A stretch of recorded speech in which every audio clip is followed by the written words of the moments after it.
The small Principality of Monaco, in spite of its independence, is an integral part of the French Riviera, the Azure Coast.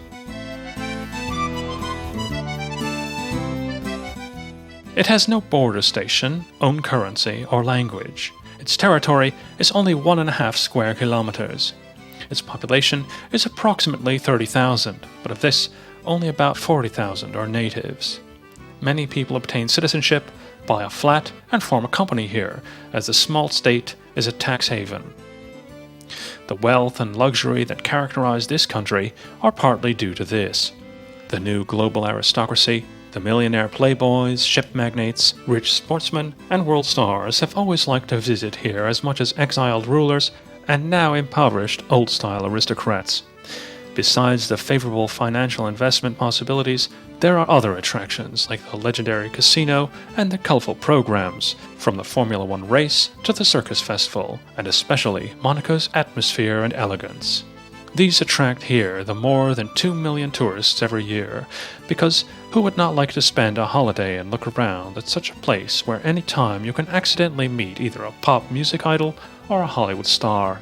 Monaco's length is hardly more than 3.5 kilometers, and its width varies between 150 and 100 meters. The country lies on 2 promontories running into the sea.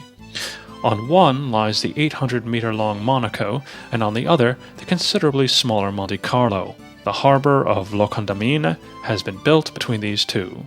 The upper city, situated on the hillside to the east, is called Beausoleil, and the other, to the west, is called Moneghetti. The modern town parts of Fontvieille are Niza, and the Monte Carlo beach is spreading over to Menton. Long ago, La Tourbe, Aise, Rocabrune, and even Menton have been part of the principality. The La Tête des Chiens mountain, meaning Dog's Head, towers over this small country.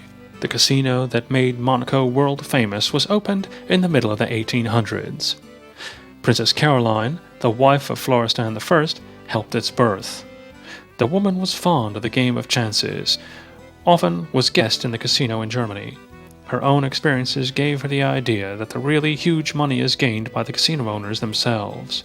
Besides, the operated gambling house gives additional profits through the hotels and the catering places. Even the turnover of the shops can increase. The French and the Italian Riviera started to become popular at that time. Rich British lords traveled from the foggy Albion to the bright sunshine to find refreshment. Writers and poets settled down in the coastal towns, mainly during the winter months and in early spring. This time the stagecoaches already regularly transported passengers here, who often spent weeks or even months in the bright sunshine on the beach of the blue sea. The sea bathing, which earlier wasn't a popular habit, started to become general among the well-to-do men. Wrote a travel book which introduced Europe's mini-states. Prince Florestan soon died, but beforehand he gave his blessings to his wife's plans, which his son, Charles III, also supported, especially as Monaco needed money and they could not introduce a new tax to the anyway turbulent citizens. Because of the infrequent stagecoach and ship service, no crowds attended the casino. However, it could be seen that by a larger investment, the gambling could become a prospering business, and by that the small country's financial situation can improve. First, the casino was opened in the buildings facing the palace gate. Today, the gendarmerie's barracks are there. Charles III called here from Bad Homburg the brilliant François Blanc, the magus of casinos. This was the first time when Monaco really prospered. This time bound post and custom union with France and issued the first stamps. The new casino was built on the cliff of Spélugier, and from that time on it was called Monte Carlo to honor the prince. The Formula One car race became a really big attraction of Monaco.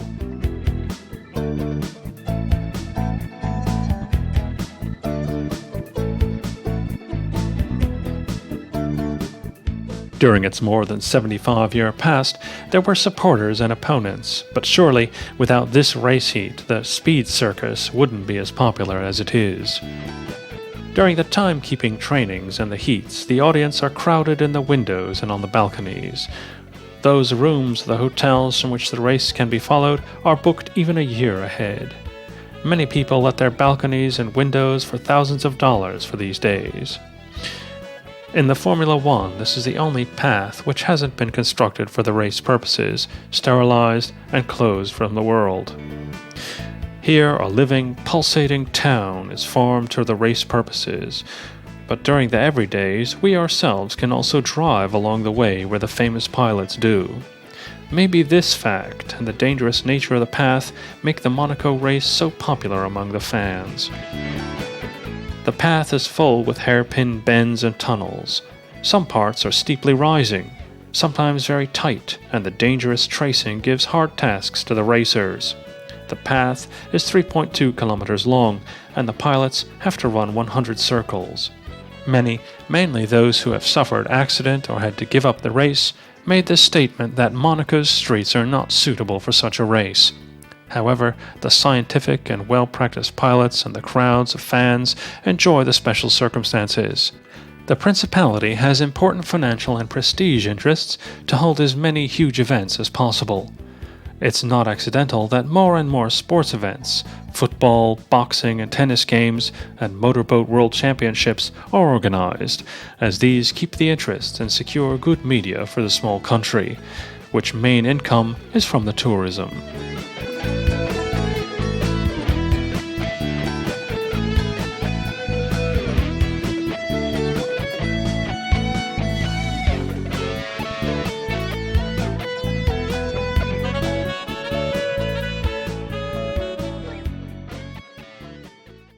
On the world pomp-dressed square of the Place du Casino, next to the casino stands Monaco's first luxury hotel, the Hôtel de Paris, work of the famous French architect Duchy.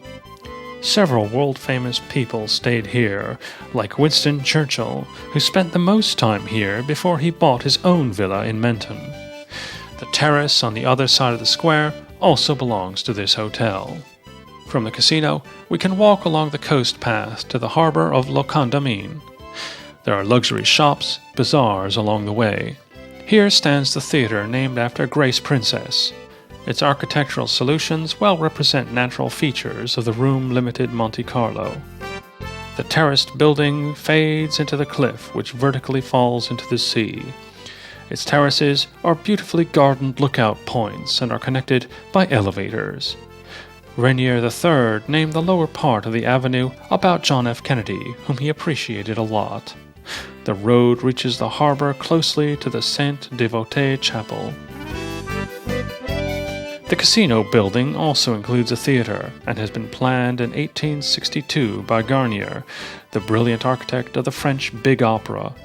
This time was founded a joint stock company which is operating the casino, the public baths and hotels, and long later the stock company's main shareholder became the Greek shipping magnate Onassis. Blanc urged the construction of a coastal train between Nice-Menton and a new road between Nice-Monaco. The costs were soon refunded. Monaco had its real golden age at this time. Everyone important among the suddenly becoming rich capitalists visited here. Bankers, actors, painters and aristocrats, businessmen and royals, manufacturers and poets hurried to try their fortune in gambling. Dumas and Maeterlinck, Mauriac and Beaumarchais, Berlioz and Caruso, Chaliapin and Maria Callas all visited here. All famous composers and singers of the 19th and 20th centuries have visited the Opera House of Monte Carlo. Many of them rent or own a flat in one of the splendid palaces.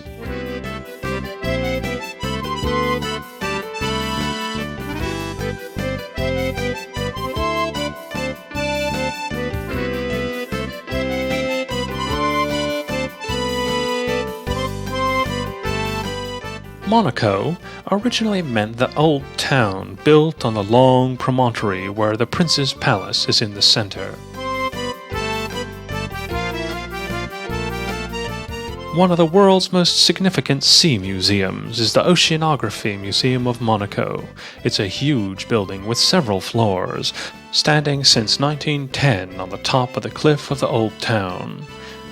It's been constructed for 11 years, and it's mainly leaning on pillars standing in the sea. It was established by Prince Albert I, who tried to find himself a kind of duty after his first unsuccessful marriage.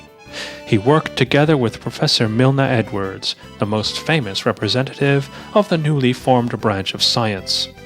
They were examining the sea currents and also executed deep-sea researches. The prince went on his first independent research in 1855 on his ship called Hirondelle. Soon he remarried and obtained a new ship named after his wife. With the Princess Alice, he could collect samples from 6,000 meters deep. During his expeditions, he planned to re-establish the museum to exhibit the research results. The aquarium on the ground floor of the building has 80 containers giving home for several thousand fishes and sea creatures.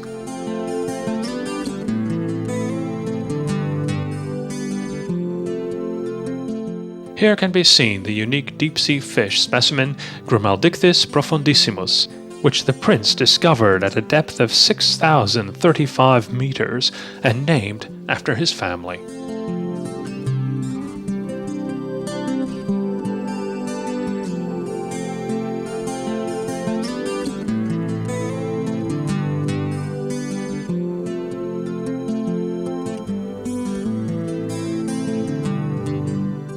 The exhibited creatures are kept and fed in a natural medium. The greatest experience is given by the 1,000 glistening, colorful tropical sea fishes, ranging from the smallest to the biggest. Fishes of one color and brightly colored, striped and spotted, adapting themselves to the sea bottom, and fishes who change their colors, octopuses, crabs, turtles, sea plants and plant-shaped animals. It's almost impossible to list the varieties. We can find dangerous predatory fishes, ones which hurt humans if only touching them, ones which inject poison into their victims, and ones which gently form groups at the glass walls and curiously watch the visitors. So reads the brochure of the museum.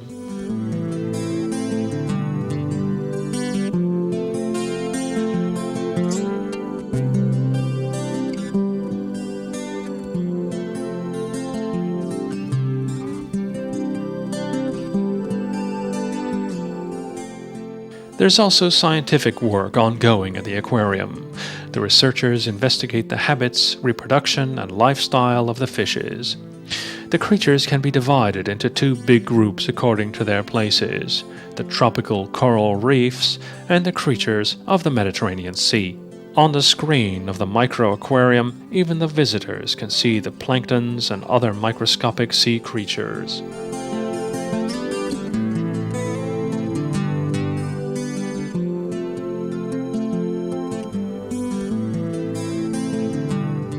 The museum occupies the two upper floors of the building.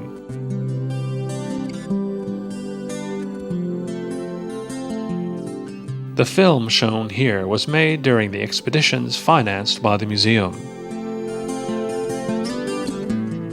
The Hirondelle's laboratory and the models of Prince Albert's 4 research ships are exhibited. The Hirondelle 1 was a 200-ton sailing ship. The other 3 ships, the Princess Alice II, and the Hirondelle II, were liners which grew progressively more huge and modern. The other significant part of the exhibition was given by Captain Jacques-Yves Cousteau, who managed the museum during the 80s. His exhibitions are immortalized in documentary films, TV series, and books, and the objects of his researches are placed here. Naturally, we can see the model of the Calypso, his famous ship, and the tools they used on it, and in the big room his films are continuously on show. His 115-hour life's work ensures that the regular visitors of the museum can always watch something new.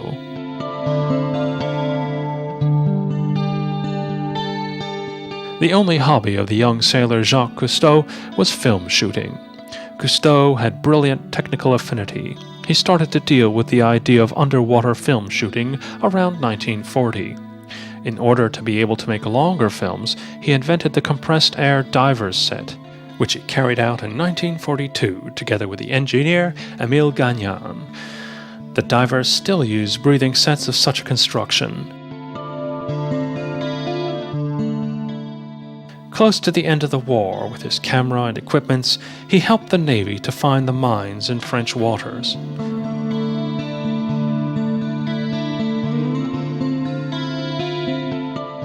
After the war, his research team did deep diving down to 90 meters.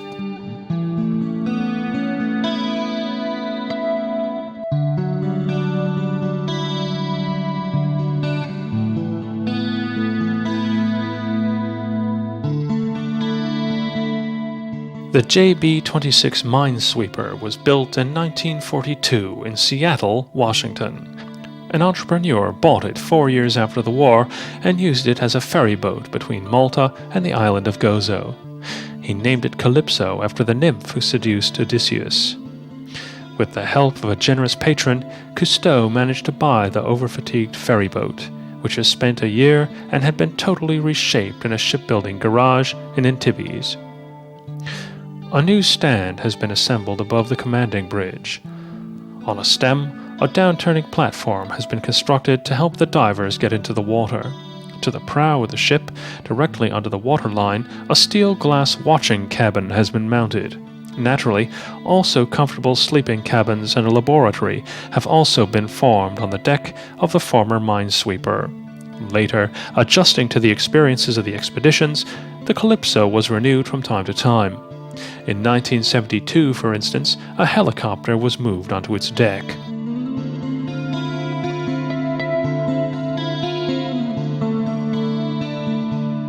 Despite more and more modern techniques in telecommunication and satellite means, the ship several times came to serious danger.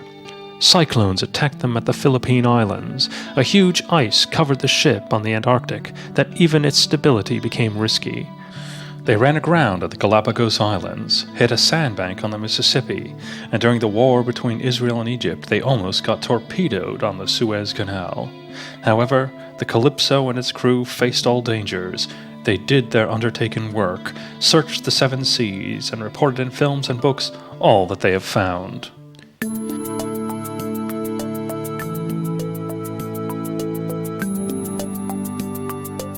Cousteau's name became world famous in 1953 because of his book entitled The World of Silence, of which 5 million copies have been sold.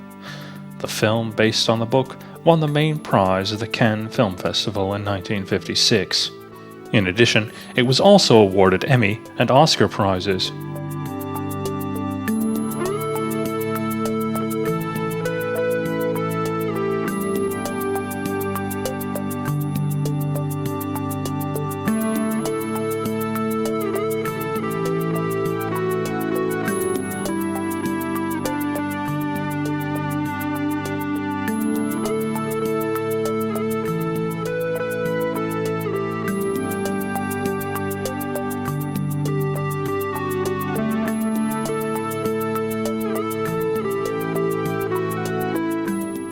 That was the first time when the audience could see color films of divers moving naturally underwater, using their own developed fast electric vehicles, finding wreckages, meeting and making friends with sea creatures.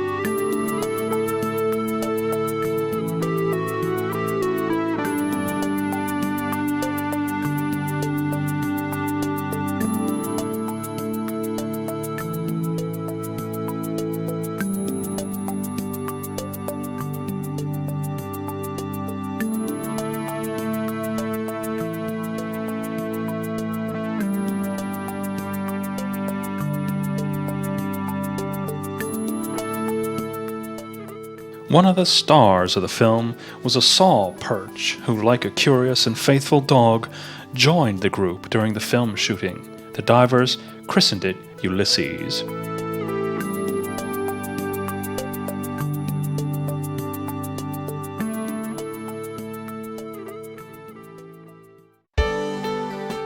The Calypso, on its first voyage, played part in an underwater oil search in the Persian Gulf. Later, near to Marseille, it helped the excavation of a 2,000-year-old Greek galley. During 3 years, the group made 10,000 immersions with breathing apparatus and brought to the surface 8,000 amphora and 12,000 other ancient earthen vessels. These became the properties of a museum in Marseille. For the deep-sea excavation, they improved an underwater TV system and a vacuum pump for the sediment releasing of the findings.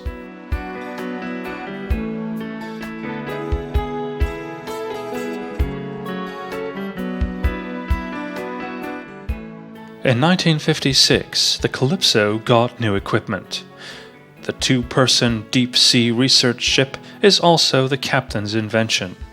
The diving saucer can carry its passengers down to 4,000 meters deep and make shootings and collect samples.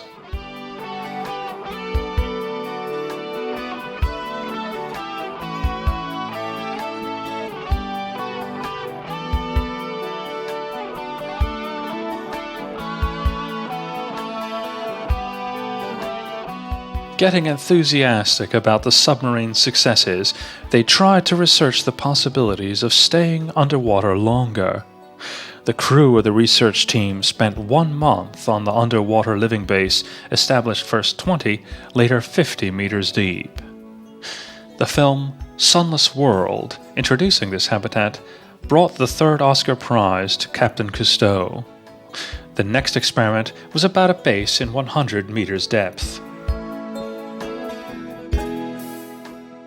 In the early 60s, Cousteau was awarded several honors, and President Kennedy awarded him the Golden Medal for exploration. His popularity rivaled that of film stars. In February 1967 in Monte Carlo, the Calypso was newly painted and equipped, waiting for its longest voyage so far. Its crew was preparing for a 3-year-long journey. Princess Rainier and Grace Kelly also participated in the farewell event. They even brought a present, Zoom, the bloodhound.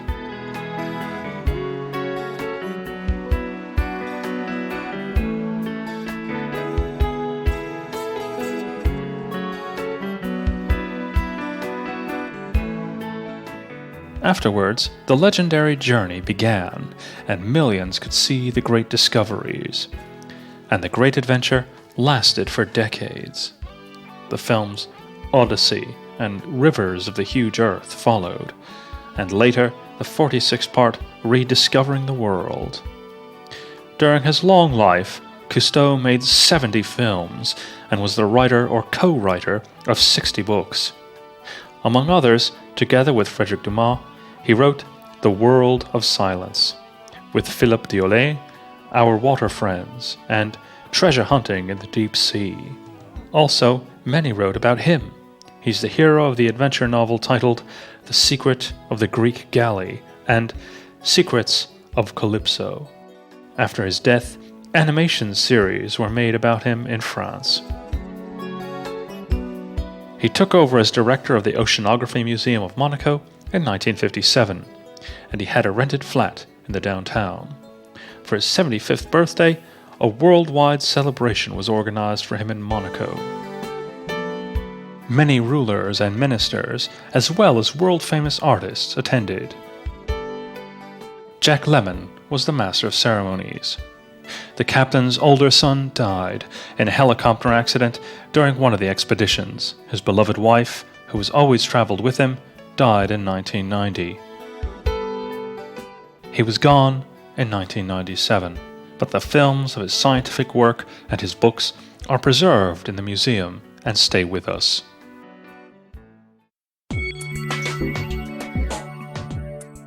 In the big hall of the museum, the means of the deep-sea researching, the diving suits, diving bells, and submarines are exhibited.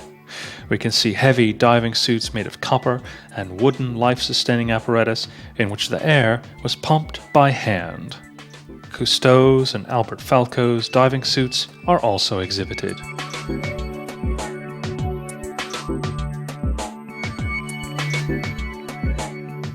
In the room called Whale Halls, skeletons of ancient animals, died or alive sea creatures, are hung out or placed in storage tanks. Prince Albert and Captain Cousteau gave the main part of the deep-sea findings to the museum, and the other exhibited objects having been bought. The films shown here are about the delivery and the setting up of the huge whale skeleton.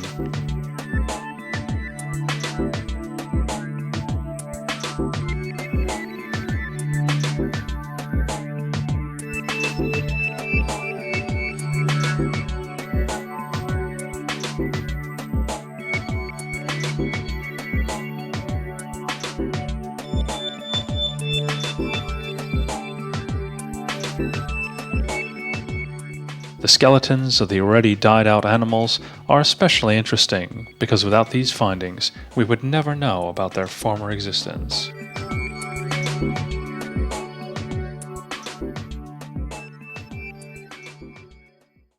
The St. Martin Park, extending from the Oceanographic Museum to the cathedral, just like the Jardin Exotique, was planted with tropical plants that like this climate. Through the gaps of the thick vegetation, we can overview to the harbor, and if we look up, we can see the Doghead Mountain. Behind the harbor, the tower houses of Fontainebleau are standing on the territory reclaimed from the sea.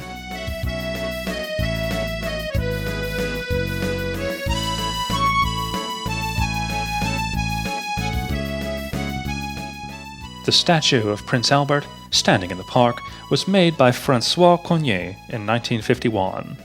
The prince has 3 statues in the Old Town, but probably this one is the most expressive. Monaco has rocky ground, and perhaps it's due to the pleasant microclimate that the cactuses, the succulents, the evergreens, and the exotic plants feel right at home in the carefully tended parks.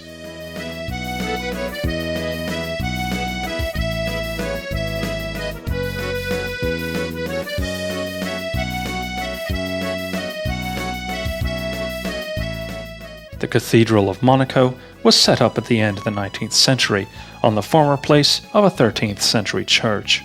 The building, named after the Immaculate Conception, was planned by French architect Charles Lenormand from snow-white cones in neo-Romanesque style.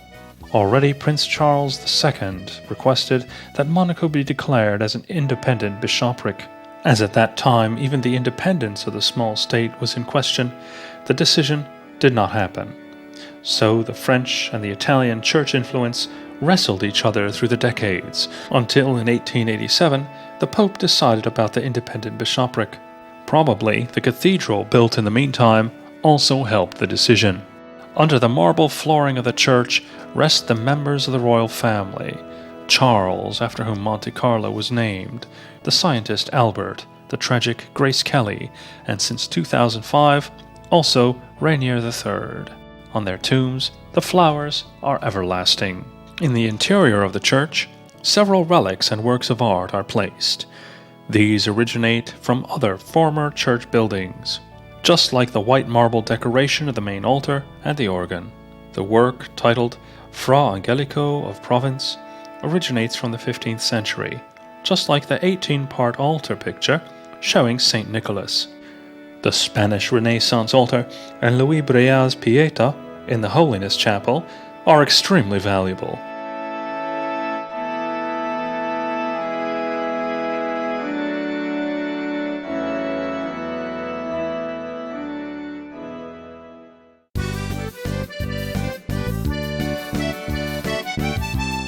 The romantic arch Renaissance building next to the cathedral is the location of the country's highest court.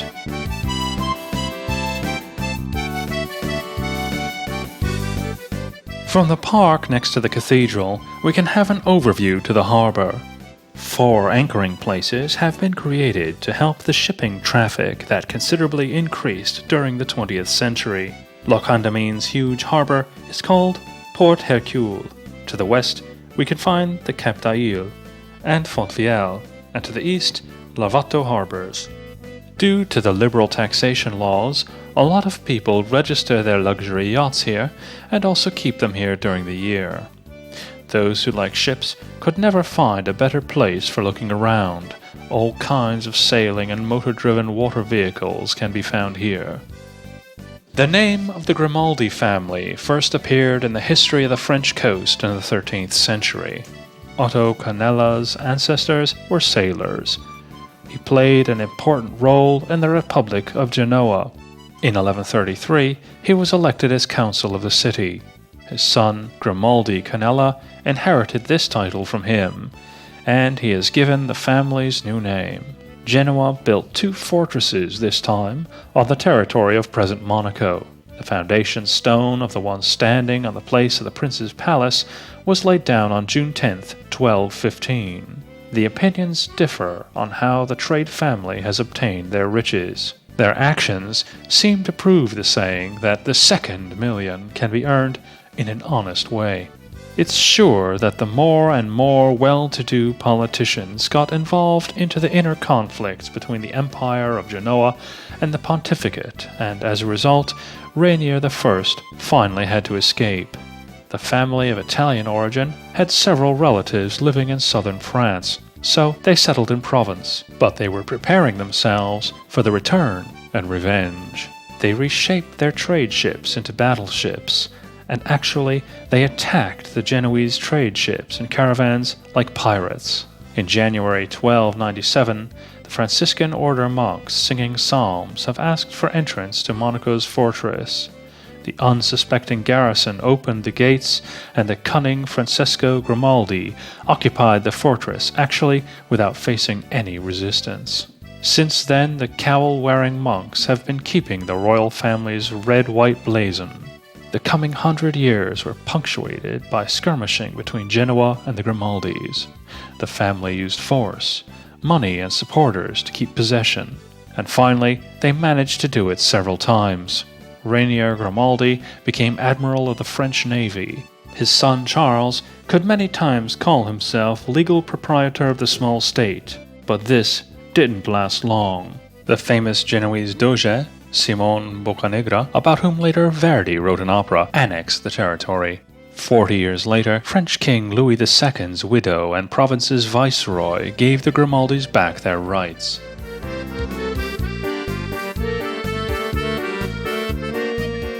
Prince Albert I achieved remarkable scientific results, while his descendant Louis II was interested in the military calling. He earned medals as a French colonel and Chevalier of the Legion of Honor. Charlotte, the daughter of Louis II, married Pierre de Polignacos.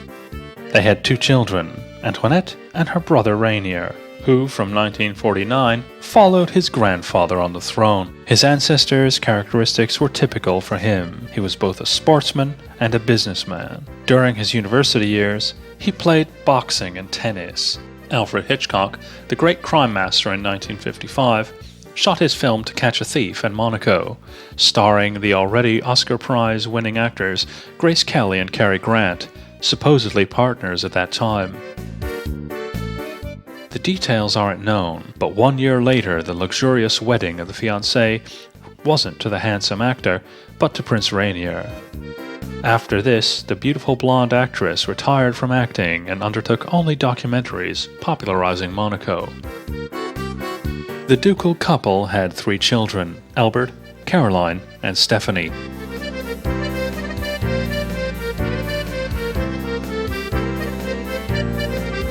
The tragedy happened in 1982 when Princess Grace's car lost traction and sped off a winding road. Grace Kelly died in the hospital due to her injuries. Her daughter Stephanie also suffered serious injuries. The tabloids suspected that the daughter had been driving the car with no driving license or practice. The princess was buried in the Monaco Cathedral near the palace.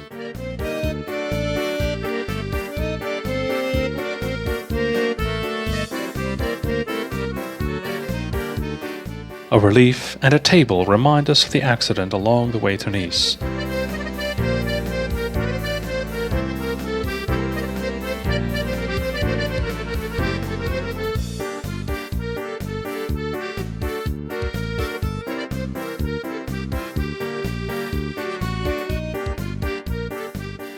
The ducal couple's children lived their lives exposed to the tabloids and photographers. The magazines laid bare the daughter's love affairs, for instance, with different circus men, abundantly and in public. Caroline's husband, Stefano Casiraghi, motorboat competitor, died in 1990 in an accident, bringing mourning to the family again. For Prince Rainier, only their 2 children, Charlotte and André, gave the pleasure of being a grandfather.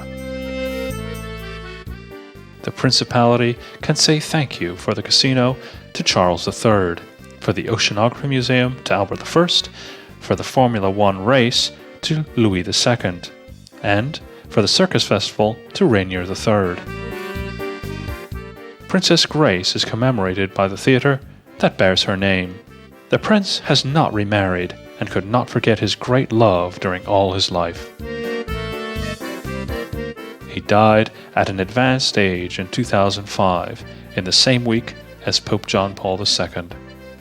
Perhaps the strength, the fighting spirit, good coordinating and business skills of the Grimaldi family have also died with him. What kind of ruler could his weak-handed playboy son Albert be? Is it possible that the destiny of the small state is in the grandchildren's hands? The possibility of abolition of the principality and proclaiming a republic have never come up as in other European monarchies, and as long as the casino and tourism ensure good living, it probably will not happen.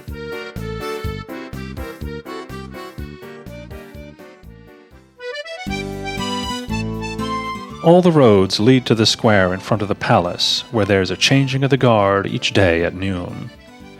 The 16 bronze cameras have been donated to the small country by the Sun King. We can have a nice view to the harbor from the side of the cannonballs that are placed in a pyramid-shaped group. Even beyond Menton we can see Italy.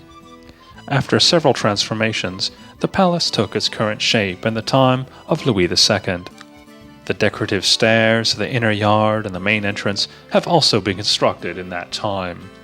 Some bastions and part of the walls have been removed, and gardens occupied their places on the southern part. The last great reconstruction was around 1880, and since then only the suites have been modernized. Rainier III lived here until his death, together with his son. His daughters, however, prefer living in their modern coastal villas.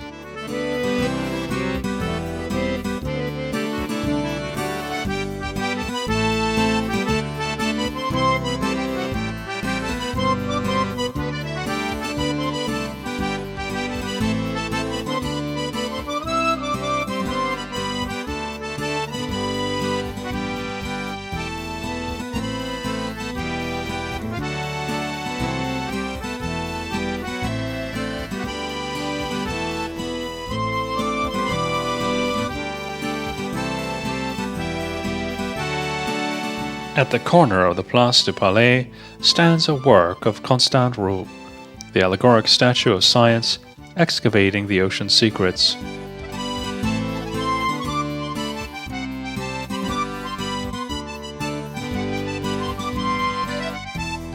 A bus takes the visitors up to the old town. Those arriving by car can park in the parking place hollowed inside the cliff. There's a cinema room where films show us the history of the Principality.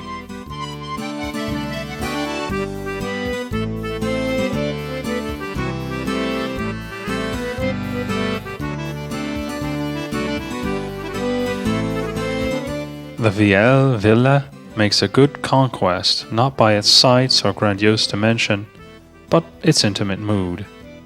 It's worth roaming on the narrow streets surrounded by souvenir shops, where we can find either nice Renaissance gate, painted facade, or antique wall well. In addition to the palace and the cathedral, we can visit the Historical Museum of Monaco, which is actually a waxworks with the wax copies of the rulers and their family members, and the bodyguard barracks that are of Genoese style. Most of the buildings in the old town were planned by the local François Bozio. His memorial tablet is on the house where he was born. Honorius II was the first who officially got the title Prince of Monaco. A huge income also associated to his several titles. Perhaps he gave the most part to the family's richness. He strengthened the poor quality castle and founded the Grimaldi art collection with pictures of great masters like Michelangelo, Tiziano, Raffaello, and Rubens. The descendants further strengthened the connection with France. Later, the French Revolution and the Vienna Agreement endangered the independence of the small state. In the 1848 Austrian-Italian War, Italy won with French help, but the victory had great price. Two lands of Monaco, Roquebrune and Menton, were attached to France. However, Monaco got 4 million francs compensation. After this, the foundation of the casino and the prosperity of Monaco came. The businessman Charles III was followed on the throne by the scientist Albert and the soldier Louis II. All the rest are already in the history of our present days.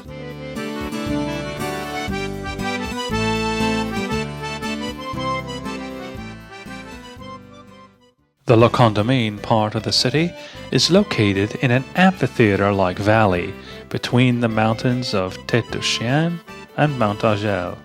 Long ago, ploughlands, fruit gardens, and olive tree parks overlaid here. Its first building is Villa Bellevue, stood lonely close to the coast and is still standing there. The improvements started after the building of the casino, and today more and more tower buildings are constructed. As everywhere where the prices of buildings are high, the expanding is going way up. Already the ancient Greeks' galleys anchored in the harbor which got its today's shape at the end of the 19th century. La Condamine is a modern port with shops and offices, but also several sites are here. For instance, the famous Jardin Exotique, the botanical garden with tropical plants, the zoo, anthropological museum, and the Iranian Arts Museum, which has been formed in Renessaince's former villa. At the corner of the harbor, under a viaduct overhanging a tight valley, stands the Sainte Dévotée Chapel. It was named after a Corsican Christian woman who lived in the 3rd century and whom the heathens killed because of her religion. The legend says that they wanted to deliver her body to Africa, but the ship got into a storm. The pigeon guided the boat to Monaco harbor, where a chapel has been built to honor the saint. Someone wanted to rob the coffin in the 11th century, but the saint performed a miracle. The ship was burned in the harbor. Since then, at the end of each January, the people celebrate by a procession and burning a worthless boat.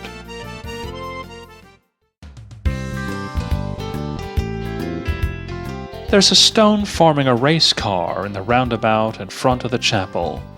This is in the memory of the first winner of the Formula One race, William Grovern, who founded the Williams Box. The race was founded in 1929 by Prince Louis Rainier II, who dedicated the statue, also as a salutation to his grandfather's memory. Among the many car racers, there was Bernie Ecclestone as well. Rainier himself was a good friend of driving. However, he didn't play this sport for race. He kept a range of beautiful car miracles in the garage of his palace. His father, Pierre de Polignac, started to collect the cars.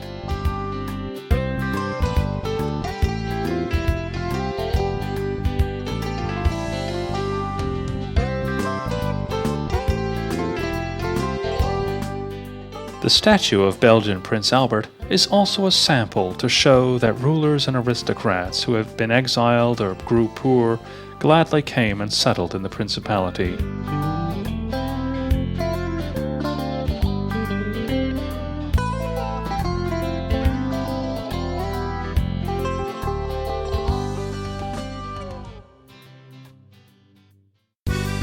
Above Monaco in the mountains, there are winding roads called cornices, providing a brilliant view. From their parking places, all the small country can be seen. We can have a nice excursion to 3 mountain villages, which were also part of Monaco. Èze has a Provence-style mountain village and reserves its medieval face. Roquebrune has the oldest still standing, intact, strengthened castle of France. The site of La Turbie is a monument from the Roman age, near to the observatory. The The Roman army crossing the Alps followed the road of today's Grande Corniche de Gaulle. A grandiose monument, the Tower of Augustus, was built in memory of this event. It's 50 meters high, 38 meters wide, and a semicircular colonnade is standing on its base. Here stood the statues of the military leaders, while that of the emperor on the top of a circle-shaped tower. Only the memory tables and the reliefs remained. The statues did not. The drawings showing the reconstruction can be seen in the nearby museum.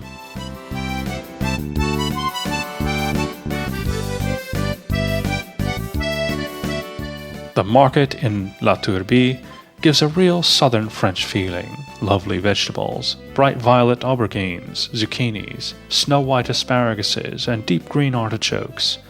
Fresh and dried spices, the smell fills the whole market hall. Tempting color fruits, peaches and melons.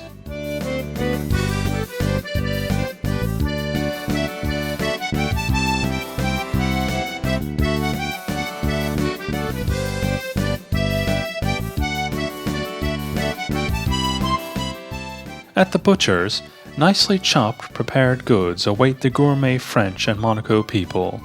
Together with the meats, the suitable wine is offered. The atmosphere of the cafes is unmistakable. We are far from the noise of the coast, high almost among the clouds. Here, nobody is in a hurry. The coffee, a delicious French sandwich with panache, are such things that cannot be done in a hurry. The baker offers a French countryman's bread and long baguette, and of course a croissant, which is nowhere else in the world so light as here. In the nearby Menton and in the mountain villages, the perfumes and soaps are prepared in traditional ways, even today, by using lemon. The spices are sold in small spice mills that are made from olive trees, and the virgin olive oil in charming small bottles. The products made by using lemon, the olive and lavender are the real specialities of Provence, Monaco, and the Côte d'Azur. Even the tablecloths and curtains have olive and lavender decorations, and the tile pots have a lemon shape. The small restaurants are tempting with Mediterranean specialities.